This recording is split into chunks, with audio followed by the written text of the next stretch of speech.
आप सुन रहे हैं जीके म्यूजिक एंटरटेनमेंट की हमारा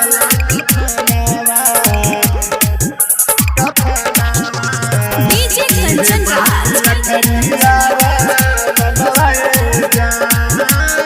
हाजीपुर वैशाली।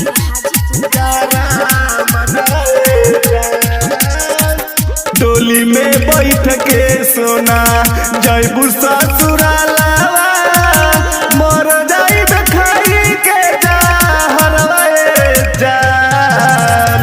डोली में बैठ के सोना जयबू ससुराला मर जाई खाई के जान। सोया हाथ पे जदी हमरा लका फनावा इहे बात अखरियारा मनवाए जान।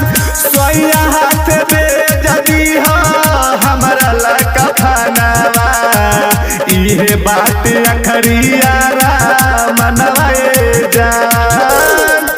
इहे बात अखरियारा मनवाए जान। डीजे कंचन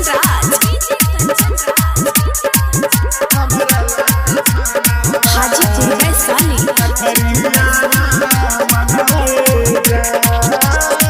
सोचल सपनवा जैबू माटी में मिलाई के पियावा के नम के सनुरा मंगिया में सजाई के मंगिया में सजाई के।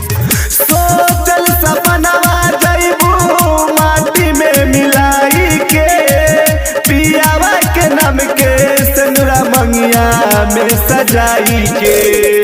देखब नाही अखिया तरपी लोरावा बहाई तू ही रहलू दुनिया जहानवाए जान।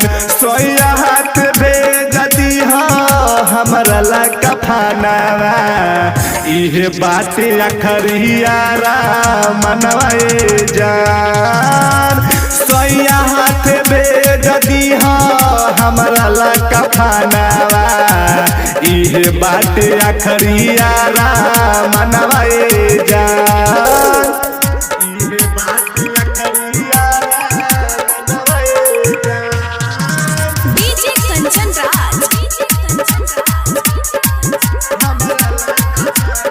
हाजीपुर वैशाली।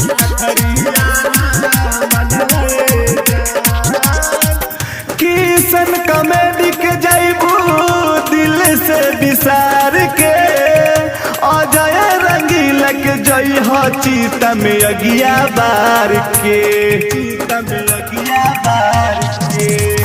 किशन कमेडी के जैबू दिल से विसार के अजय रंगील के जई हो चीता में अगिया बार के।